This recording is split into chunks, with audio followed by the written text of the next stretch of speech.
6. 치유의 사례. 치유하는 유일한 방법은 치유되는 것이다. 기적은 너의 도움 없이도 확장하지만 시작되려면 내가 있어야 한다. 치유의 기적을 받아들여라. 그러면 기적은 그 정체로 인해 뻗어나갈 것이다. 태어나는 순간 그 자체를 확장하는 것이 기적의 본성이다.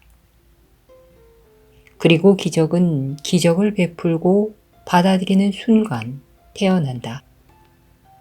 그 누구도 다른 이에게 치유되라고 요청할 수 없다. 하지만 그는 자신이 치유되도록 허용함으로써 자신이 받은 것을 다른 이에게 베풀 수 있다.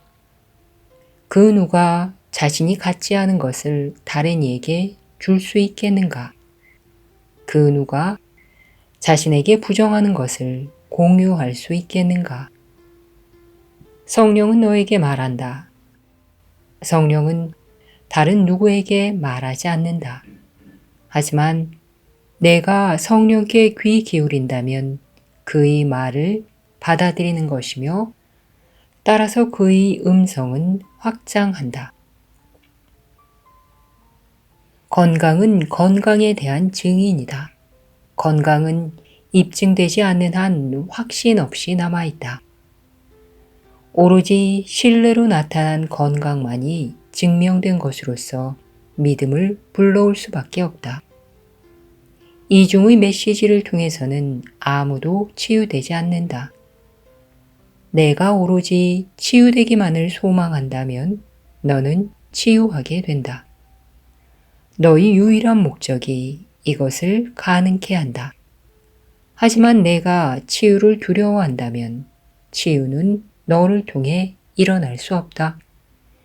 치유에 필요한 유일한 조건은 두려움이 없는 것이다. 두려워하는 자들은 치유되지 않으며 치유할 수 없다. 이것은 너희 마음에서 갈등이 영원히 사라져야 한다는 의미가 아니다.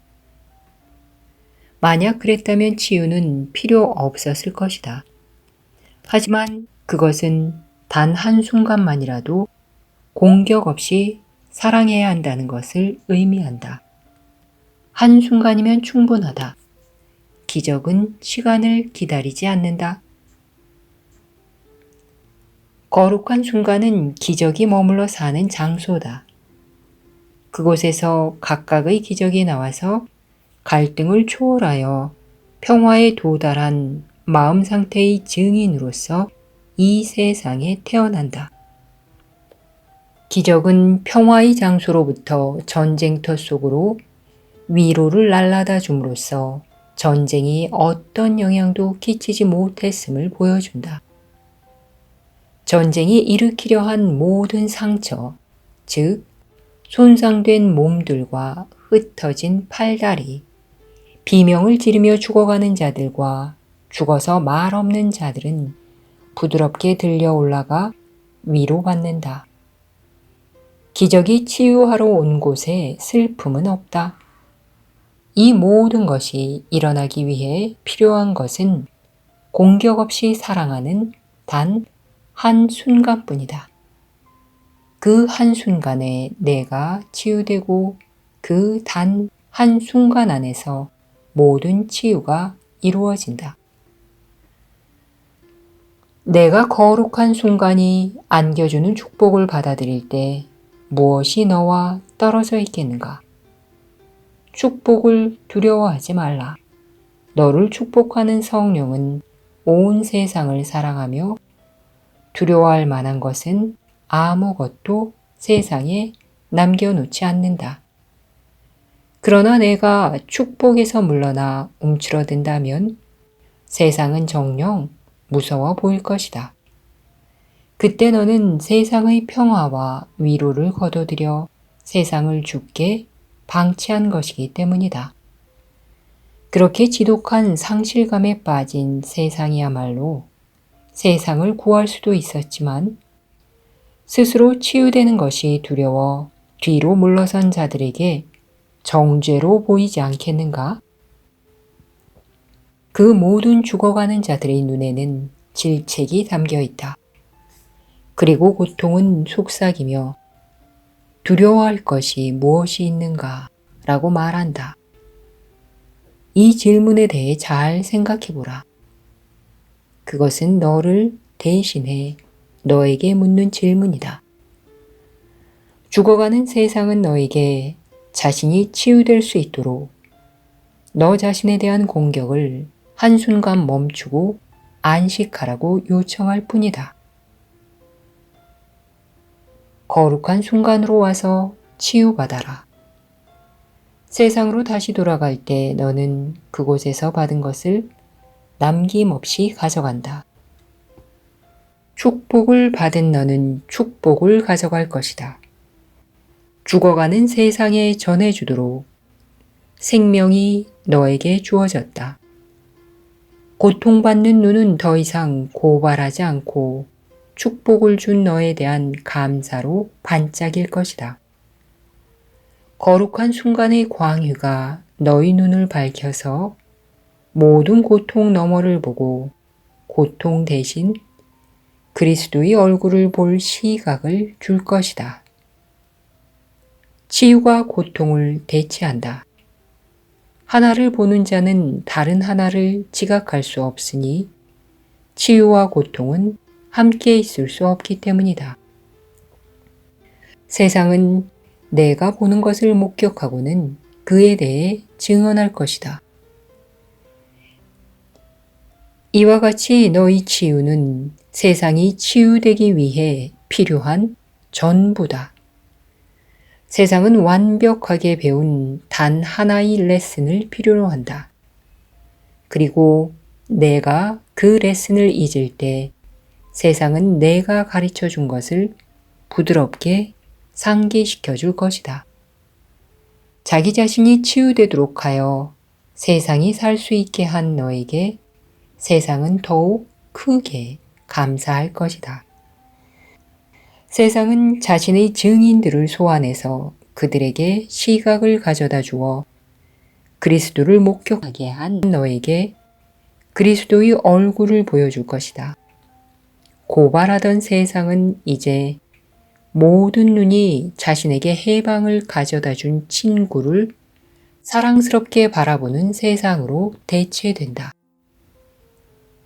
그리고 너희 형제는 전에 적이라고 생각했던 많은 친구를 행복하게 지각할 것이다. 문제들은 구체적이지 않지만 구체적인 형식을 취하며 이 구체적인 형상들이 세상을 만든다. 그 누구도 자신의 문제가 그 본질이 무엇인지 이해하지 못한다. 만약 문제의 본질을 이해한다면 더 이상 눈앞에 문제가 존재하지 않을 것이다. 문제가 없다는 것이 바로 문제의 본질이다. 따라서 문제를 지각하는 동안은 문제를 있는 그대로 지각할 수 없다. 그러나 치유는 구체적인 사례들에서 뚜렷이 나타나며 이어서 일반화되어 그 모든 사례를 포함한다. 사례들은 그 형식이 다름에도 불구하고 실제로는 모두 똑같기 때문이다. 모든 배움은 전이를 목적으로 한다. 전이는 하나로 보이는 두 상황들 안에서 완성된다. 거기에는 오로지 공통 요소들만 있기 때문이다. 하지만 내가 보는 차이를 보지 않는 성령만이 이것을 달성할 수 있다. 내가 배운 것을 전체적으로 전이하는 것은 너에 의해 이루어지지 않는다. 그러나 내가 보는 모든 차이에도 불구하고 그러한 전이가 이루어졌다는 사실은 그 차이들이 실제일 수 없다는 확신을 심어준다. 너의 치유는 확장하여 너 자신의 문제가 아니라고 생각했던 문제들로 전달될 것이다. 또한 내가 어떤 한 문제에서 벗어날 때 너희 다른 많은 문제들도 해결된다는 것이 분명해질 것이다. 이 문제들의 차이점이 이것을 가능케 했을 리는 없다. 배움은 어떤 상황과 반대 상황으로 옮겨가서 같은 결과를 내지는 않기 때문이다. 모든 치유는 제대로 지각되고 결코 위반된 적이 없는 법칙과 일치하는 정당한 방식으로 진행되어야 한다. 내가 그 법칙을 지각하는 방식을 두려워하지 말라. 너는 틀리지만 내 안의 성령은 옳다. 그러니 배움의 법칙을 진정으로 이해하고 그 법칙이 위반되거나 제한되지 않도록 보장할 성령께 내가 배운 것의 전의를 맡겨라. 너의 역할은 단지 그가 가르쳐 준 것을 너 자신에게 적용하는 것이며 나머지는 그가 할 것이다. 따라서 너의 배움은 다양한 많은 증인을 찾아내 자신의 권능을 증명해 보일 것이다.